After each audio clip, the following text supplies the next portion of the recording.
Welcome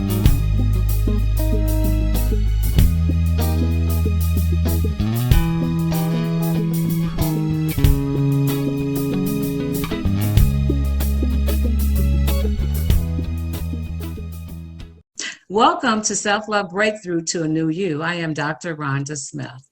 Today, my special guest is Ross Rosenberg. He's a dear friend, a mentor, and my teacher.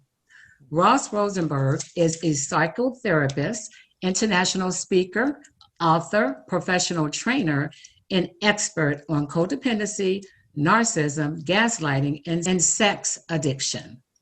He owns the Self-Love Recovery Institute, a personal development and professional training company. Ross provides enriching and life-changing educational courses, seminars, and retreats worldwide, and is considered by his peers to be an expert in mental health, social service, and child welfare fields. His educational material draws on his own codependency recovery, coupled with his 32 years of experience as a psychotherapy. This YouTube presence has captured him to global prominence. He has millions of followers. I would like to welcome Ross Rosenberg. Well, that was a really generous and quite in-depth introduction, but I have to correct one part of it that is partially true and partially not. I do have many years experience in psychotherapy, and who knows, maybe 32, maybe longer, but I have 32 years experience as a psychotherapist. But that said, if I didn't have all those years experience in psychotherapy, I don't know if I'd be what I am today as a therapist. So there you go. Okay, Ross, I want you to explain to the viewers about the human magnet syndrome. I think it's deep. Yeah, the human magnet syndrome is deep, and it's deep on purpose. Without going into a lot of biographical details, I've been married and divorced a few times, and always with a pathological narcissist. And every therapist I've ever gone to focused me on figure out what is wrong with the person, learn to identify them, and just run like hell. Mm-hmm. And one day I realized it has to be me that is the common denominator. Because every time I break up, divorce someone who's a narcissist, I go back with them. And then I came up with this idea called what I call the dance metaphor that started to explain why codependents, or whom I call self-love deficient people, always reflexively, predictably are attracted to their opposite, a narcissist. And I use this dance explanation, metaphor, that the leader of a dance who loves to dance has to find someone who also loves to dance but is a follower. And both loving it knows their respective roles, and that makes them feel so comfortable and connected to the experience. So the opposite codependent, the passive giving and sacrificing, for her or him to enjoy a relationship, they have to find the opposite, the needing, the taking, the self-absorbed. And so that fit gave me this other idea that since the opposite dancers always seem to find each other, and the codependent who keeps complaining about her broken picker, I started thinking about magnets. Because there is an actual, when people fall in love and you're an SLD or a codependent, there is this magnetism, this power, this chemistry that pulls them towards the same type of person, or as my therapist once said, the same person but a different face. Right. And they keep repeating these patterns. And so then I came up with magnets. The North Pole of a magnet is always attracted to the South Pole, because they're opposite, and the opposites naturally pull each other towards the common connection. And that's where I came up with the human magnet syndrome. And then eventually, of course, I wrote my book, which helps people understand that as much as we want to complain about these harmful, sometimes plain old nasty Narcissist, Jewish narcissists, Chaimi Narcissist. Okay, sorry. I'm not supposed to be a comedian here. Uh, although although they complain about these although they complain about these difficult and almost difficult to manage, these nasty narcissists, they keep falling in love with them because the attraction to them is so deep and powerful, and it is beyond their conscious awareness. So that is the short version, or the shortest answer I think I've ever said, of what is the human magnet syndrome. Wow. So that explains to me why I see so many people, even in my services, that just goes back and forth and they don't understand that connection. And I always tell them, it's 3 phases. It's the falling in love phase. And then it's the second phase where, oh my God, I know I'm stuck, but I can't get out. And then it's the third phase. Either you get out, no contact, or you stay. So they're so connected.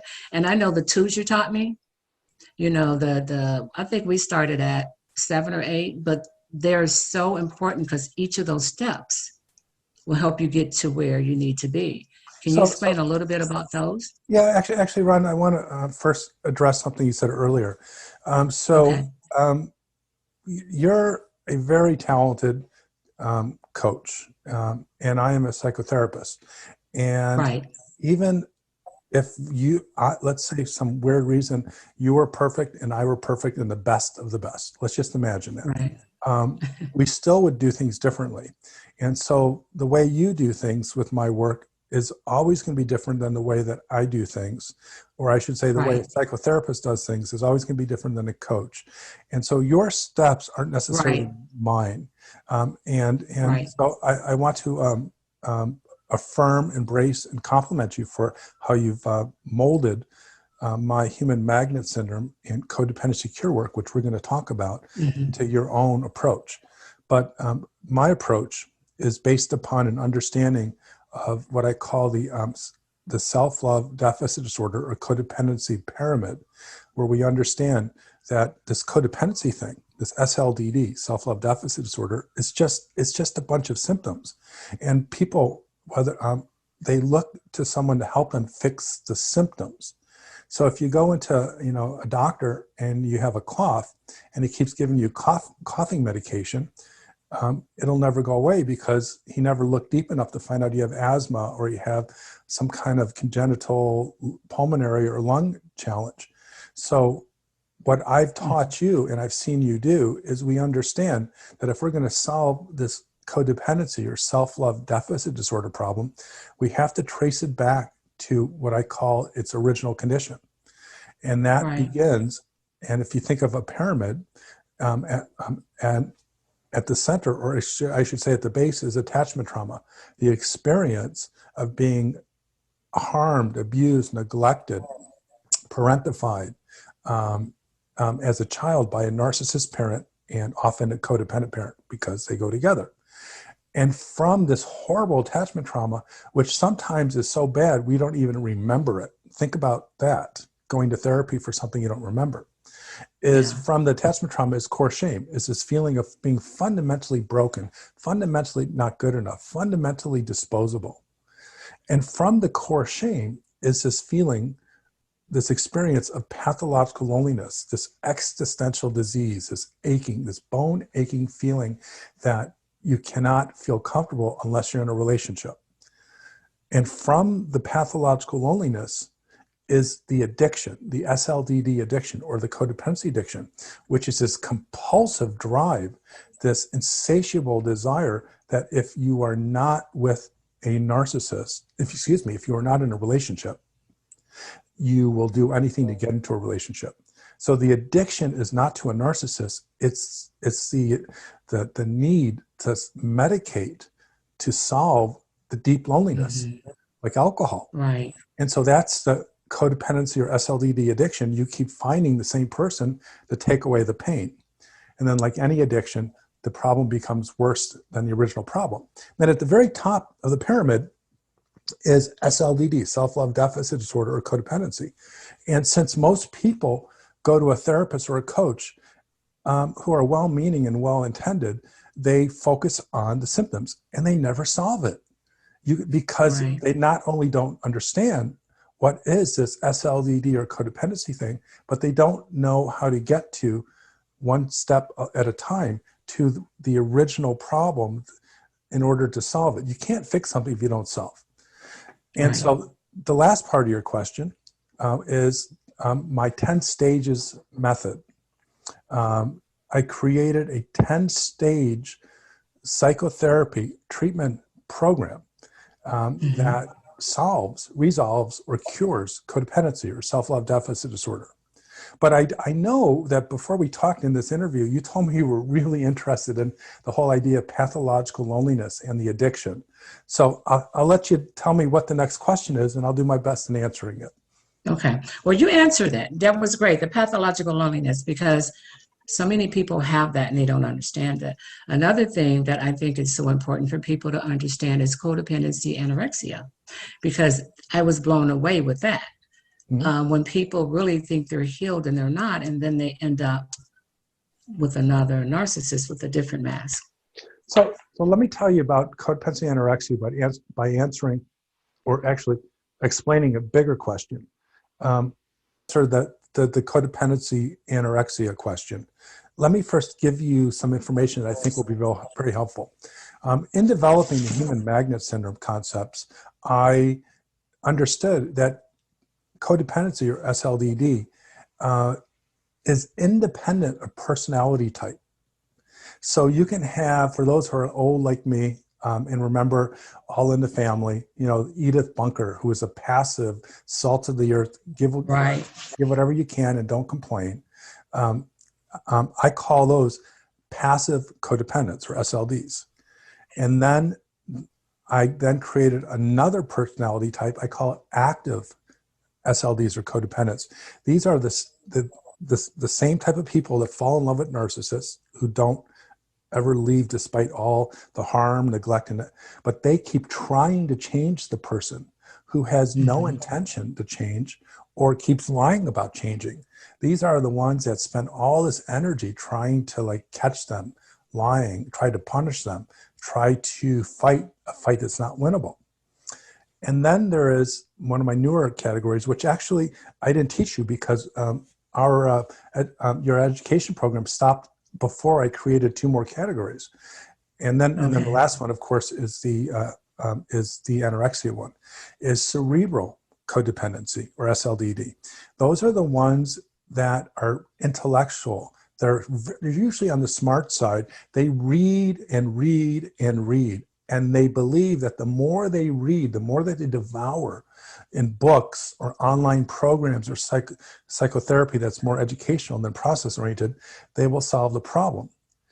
And they don't. And that form of SLDD, or codependency, has some dissociative elements to it. And then there is, and then there is the these are new concepts. It's the cerebral, and then there is the oblivious SLD, or codependent. That personality type is they are just oblivious, like they can't see or know anything's going on. These are the ones that you look at in shock when the narcissist lies or cheats on them, and they look like nothing's happening. It's a form of disassociation where they just keep disconnected, oblivious, or ignorant, or, as they say, they put their head in the sand. Then the last... That makes sense. And then the last personality characteristic of codependency is anorexic, the codependency, or SLD anorexic. These are the ones that control what I call the romantic and sexual machinery by shutting it off, disassociating it, so that they know that if they allow themselves to be romantically connected to a person and they fall in love, their broken picture invariably and predictably brings them to the same broken person over and over again. As my therapist once said, the same face, but a different body. Right, and, right. And so that since they know that, the only way they can control it, and the word here is control. is by shutting it down. So we think that the food anorexic, as people who treat and understand anorexia or eating disorders, we know that the people who are anorexic were once children who had no control, none. They were beaten down, and they find that controlling their eating and their body weight is a form of something that is all about them. It's a feeling of control. Even starving is a feeling of control. So if we understand anorexia, food anorexia, we can see that SLDD or codependency anorexia is starving yourself from something you need, because all humans need intimacy. And it's not always sex, emotional, relational, Right. and sexual. Right. And if you cut that off and starve yourself, you are controlling not being hurt. But what the SLDD anorexic doesn't know, as the regular anorexic, is they are hurting themselves, sometimes permanently, because without being in a romantic, intimate relationship, you're not participating in life. You're not here for the reasons that we were brought to this earth. Right. And this emotional, relational intimacy starving, it might keep you from being hurt, but you walk around the world in a desert when it really is an oasis. Right. That's absolutely true. That's true. You explained that very well. Another question I have for you is, can you just explain the covert narcissist? Because that's really hard for a lot of people to understand. So one of the things that I dislike the most is the random use of the word narcissism or narcissist. And, psychotherapists such as myself, we are trained that in order to diagnose someone with a mental health disorder, they, just like a medical doctor, you have to fit a certain amount of symptoms. Right. And these list of symptoms are, developed through research, and years are not just haphazard. They are like picked and developed from years, decades of research. So we actually have a disorder that is called narcissistic personality disorder. And that is a personality disorder.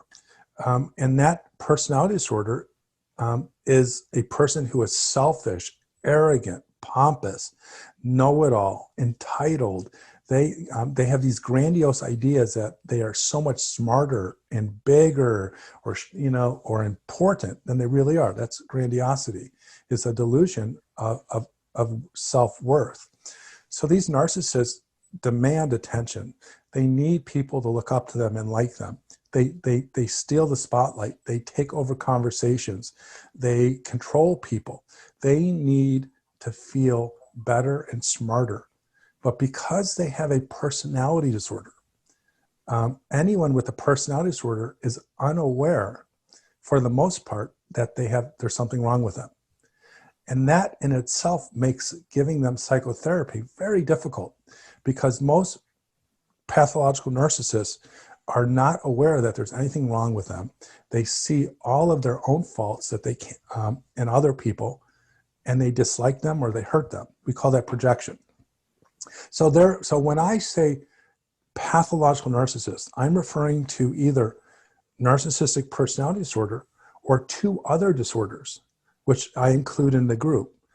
And that is borderline personality disorder, BPD, and antisocial personality disorder, which is a sociopath or a psychopath.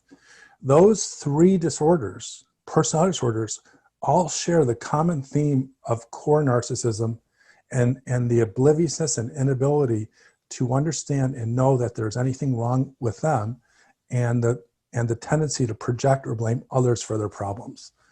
Now that I've established that these are psychiatric, psychological, medical disorders, the term narcissism in our culture means selfish, self-absorbed.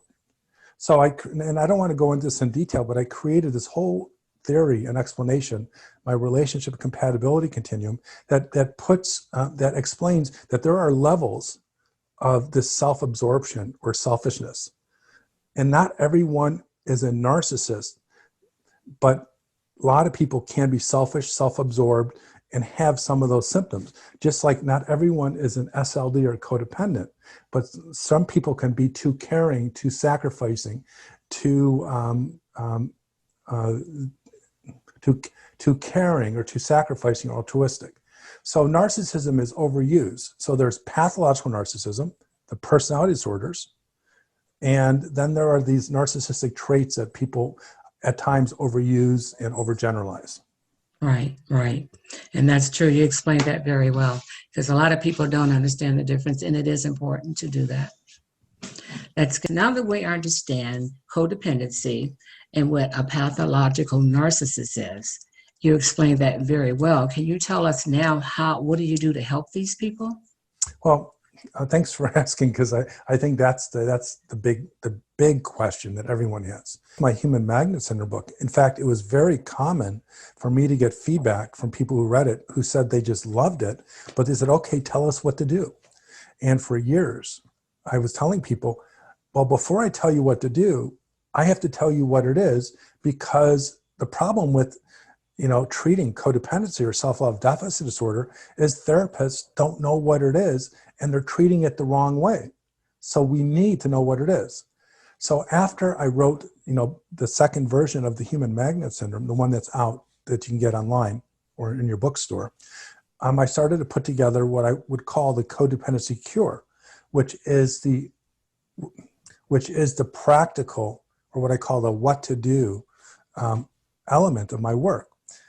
And I developed this 10-stage treatment program, and that each stage is very incremental. It begins at the bottom, and it builds an experience and knowledge and capabilities and healing. And to move forward on one stage to the next, you have to have solved and overcome the primary challenges. And every stage moves you forward to eventually on stage 4, where you've broken the addiction in stage 3. Stage 4, you prepare for setting boundaries with narcissists who you have learned don't do well with boundaries and don't necessarily listen. Right. Stage 4 is preparing for the narcissistic storm. Stage 5 is setting boundaries in a hostile environment. It actually is when the stuff hits the fan and you start to use all of your mental health advancements, your skill acquisition, your knowledge, and you start to find, and you're prepared and you start setting boundaries. And of course, you notice that everything goes kind of haywire, but you're not overwhelmed by it because you're so prepared and ready for it. And then the next stage is setting the roots that are going to become your self-love, which is the goal of this treatment, is to turn self-love deficit disorder or codependency into self-love abundance. Yes. And stage 6 is getting to this doorstep of self-love abundance and building social networks and connecting to others and disconnecting to the narcissist, the other SLDs or dysfunctional influences. Stage 7 is doing the very difficult and challenging trauma work to resolve and integrate the trauma that causes SLDD. Remember the pyramid. And stage 8 is getting to self-love abundance. It's when you officially transition permanently, which is why I call it a cure. You permanently transition. You've through the program, you've acquired the building blocks and the abilities and the psychological skills and everything, where you now love yourself and you protect yourself, and you will do anything to keep your self-love alive, which almost always involves the absence or the exclusion of narcissists in your life. And stage 9 is when you bring your self-love abundance into relationships where you finally are ready and prepared to date or to be romantically involved with other healthy people. And at stage 10 is the cure. The codependency cure is to get to self-love abundance, to be happy with who you are despite your flaws, mistakes, and to spend the rest of your life, whether you're alone or with someone else, happy just because you are yourself. Right. This 10-stage program, which is best understood because it's very complicated. I have many full-length seminar videos that are 6 hours long that actually explain in detail every element that we've talked about today. But I'm grateful for you asking, because that's ultimately what I try to do, is help people shed their old SLDD or codependency skin, get to who they were meant to be. You know, Right. I think George Eliot had the saying, "It's never too late to be the person you were meant to be." That's right. That's my favorite. I like that one. That's great. And also, while sometimes different people get to those stages at different times. And a lot of people want to know, well, how long does it take? You know, but everybody's individual. But it requires someone who could walk someone through the 10 stages. The codependency cure, the resolution of self-love deficit disorder, is not easy because there are so many layers to it, which is why I am out there teaching psychotherapists, life coaches, and anyone else who wants to know what the problem is and the solutions. Yeah. Well, I thank you, Ross, because I tell you, it was enlightening for me to learn what I did. And would you tell people your YouTube, you know, how to get in touch with you, your website? Well, I am the president, the CEO, and the main content creator of Self-Love Recovery Institute. The website is selfloverecovery.com. It is on this website. You can find out what I'm doing at any given time, learn more about the different services I offer, which include psychotherapy, expert witness consultations, trainings, and other services I provide. And you can also connect to and learn more about and purchase my full-length educational self-help seminar videos, which actually come in audio and video. Thank you. Thank you so much, Ross. And we'll have to do this again soon. I would love to. And thank you so much for inviting me. This was a treasure. Thank you. You're welcome.